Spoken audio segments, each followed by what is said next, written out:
Hello student, आज मैं आपको कक्षा 8 के विज्ञान के पाठ फर्स्ट फसल उत्पादन एवं प्रबंध के बारे में समझाने जा रही हूँ।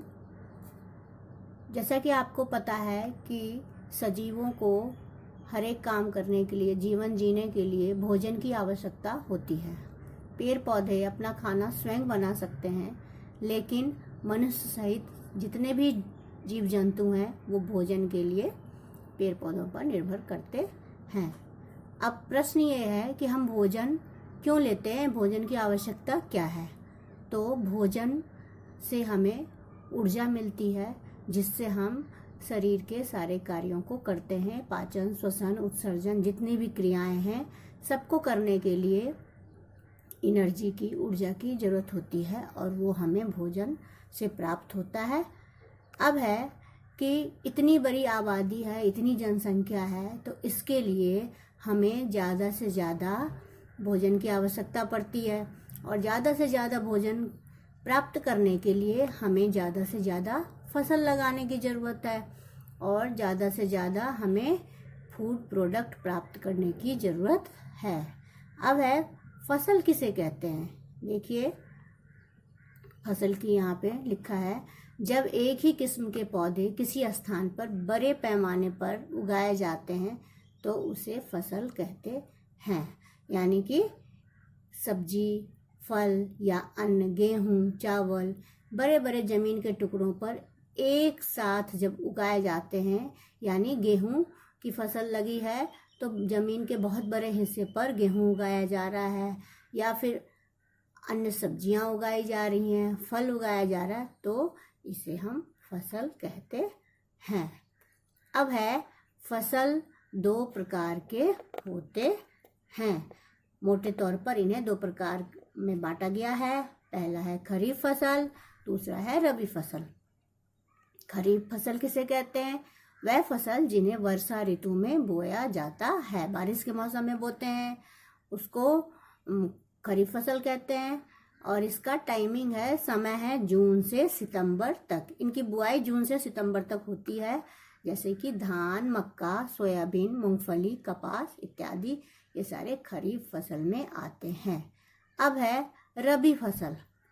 ये शीत ऋतु में, ठंडी के समय में, जिसकी टाइमिंग है अक्टूबर से मार्च तक, इस फसल की बुआई होती है।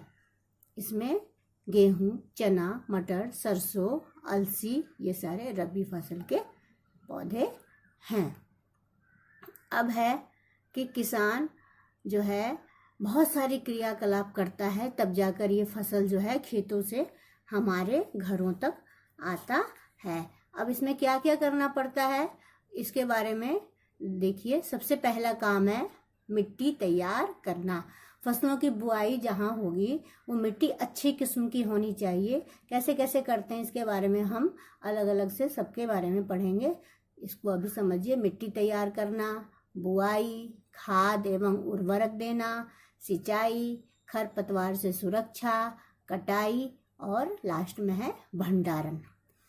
अब पहला जो है मिट्टी तैयार करना, इसको कहते हैं साधारण बोलचाल की भाषा में जुताई करना। मिट्टी को पलटना और इसे हल्की मिट्टी तैयार करना, पोली मिट्टी तैयार करना। इसके लिए साधारणतः आपने देखा होगा किसान जो हैं वो हल का उपयोग करते हैं। हल चला करके मिट्टी को ढीला करते हैं ताकि मिट्टी हल्की हो और इसकी जड़ें जो हैं काफ़ी अंदर तक जाए। अब है पोली मिट्टी क्यों चाहिए, हल्की मिट्टी क्यों चाहिए? कि जड़ें मिट्टी में काफ़ी अंदर तक जाएं और जो केंचुआ का नाम आपने सुना होगा, केंचुए, सूक्ष्म जीव, ये सब ऐसी मिट्टी में अच्छे से वृद्धि करते हैं। केंचुआ जो है वो किसानों का मित्र कहलाता है, ये बात पहले आपको पता होगी। और मिट्टी तैयार करने के लिए ज़्यादातर किसान हल, कुदाल या कल्टीवेटर की उपयोग करते हैं। देखिए, कृषि औजार के अंतर्गत ये सारी चीज़ें लिखी हैं कि ये देखिए, किसान हल चला रहा है और कल्टीवेटर और कुदाली का भी प्रयोग किया जाता है। अब है दूसरी बात इसके बाद आती है, वो है बुआई।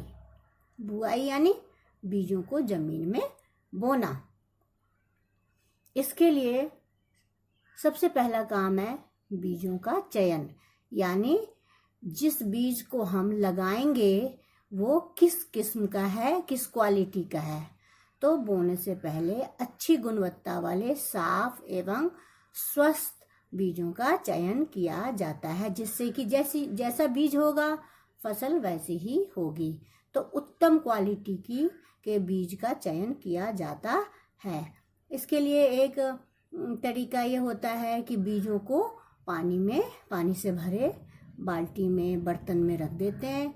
जो बीज अच्छी किस्म के होते हैं वो भारी होते हैं, वो नीचे बैठ जाते हैं। जो क्षतिग्रस्त होते हैं या रोग लगे होते हैं, उसमें खराब होते हैं, वो हल्के हो जाते हैं और वो ऊपर की ओर तैरने लगते हैं। तो इस तरह से अच्छी किस्म के बीजों का पहले चयन किया जाता है। अब जब बीजों का चयन कर लिया गया तो बीजों को मिट्टी में कैसे डाला जाए।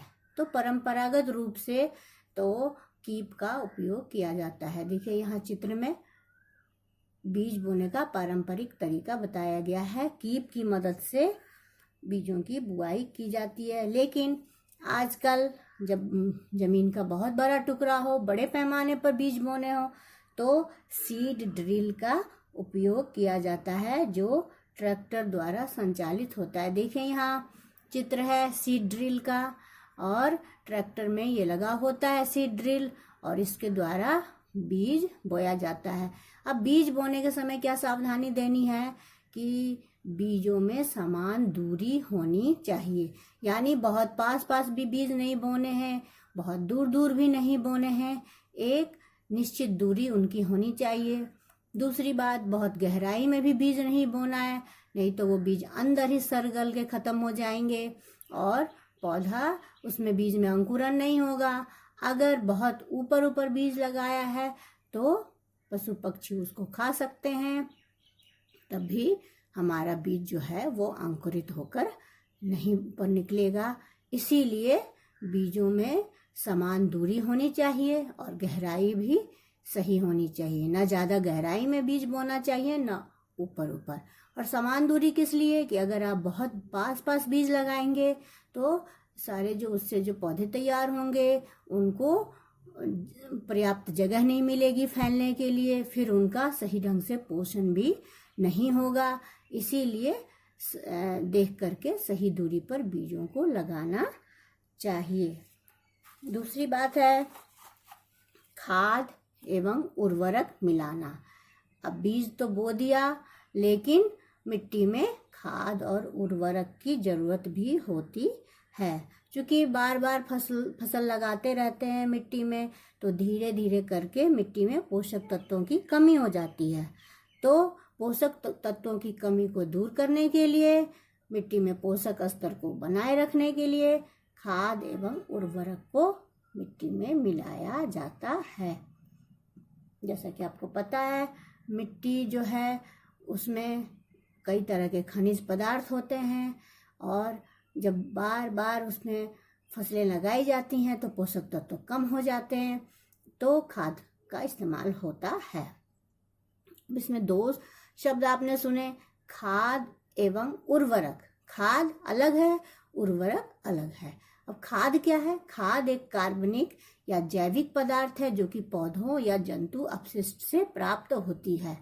मतलब किसान क्या करते हैं, पौधों और जंतु के अपशिष्ट पदार्थ को, यानी सूखे खरपतवार और गोबर इत्यादि को एक गड्ढे में डालते जाते हैं और उसको अपघटित होने के लिए छोड़ देते हैं। अपघटन जो होता है वो सूक्ष्म जीवों द्वारा होता है, और थोड़े टाइम के बाद वो अपघटित होकर वो खाद के रूप में परिवर्तन हो जाता है उसका। आपने छठी क्लास में वर्मी कंपोस्ट यानी कि केचुए द्वारा खाद तैयार करने के विषय में भी पढ़ा होगा। अब है खाद में, तो ये हो गया जो खुद ही किसान बनाते हैं। उर्वरक जो है वो अलग चीज़ है।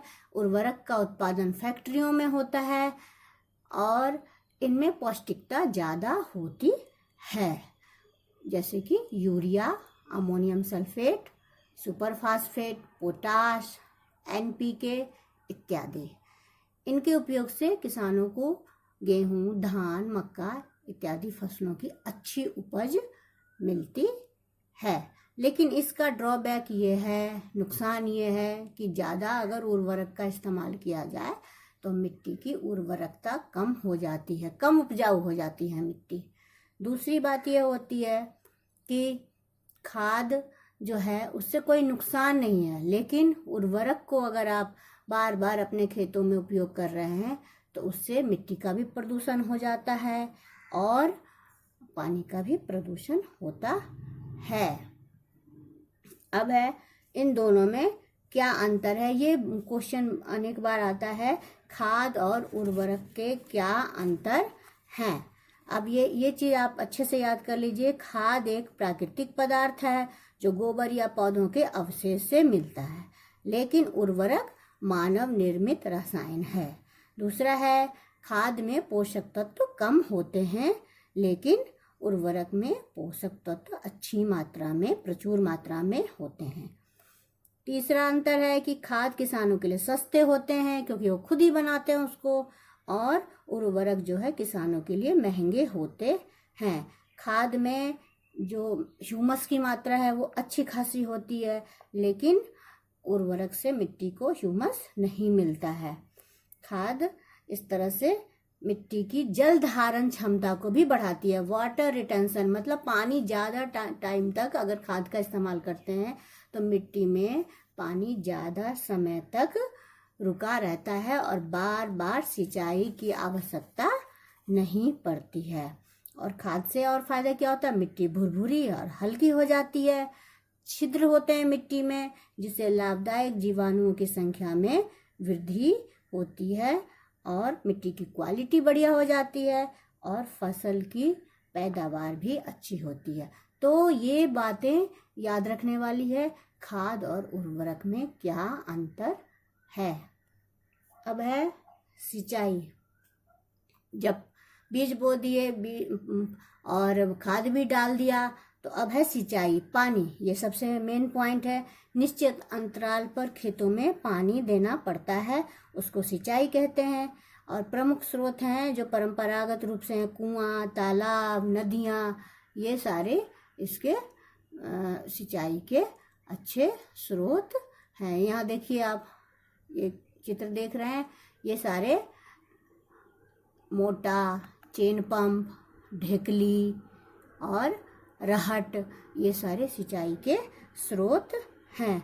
लेकिन ये पुराने स्रोत हैं। आधुनिक विधियां हैं छिड़काव तंत्र, ड्रिप तंत्र। छिड़काव तंत्र में देखिए कि इसमें एक पाइप होता है जिसके ऊपरी सिरे पर नोजल बना होता है और वो नोजल जो है चारों तरफ घूमता है और उससे पानी का छिड़काव होता रहता है। ऐसे लगता है जैसे कि बारिश हो रही है, बिल्कुल फव्वारे की तरह पानी पौधे को मिलता रहता है। लेकिन जो ड्रिप तंत्र है उसमें पाइप के जरिए जहाँ पौधा लगा है उसकी जड़ों तक पानी बूंद बूंद करके जाता है और थोड़ा भी पानी बेकार नहीं होता है। तो जहाँ पानी की कमी है उस क्षेत्र के लिए ये ड्रिप विधि जो है बहुत ही इम्पॉर्टेंट है, बहुत ही एक तरह से समझिए वरदान के रूप में है। तो इस तरह से हमने फसल की सिंचाई कर ली। अब आगे का जो भाग है वो हम अगले पार्ट में पढ़ेंगे। बहुत बहुत धन्यवाद।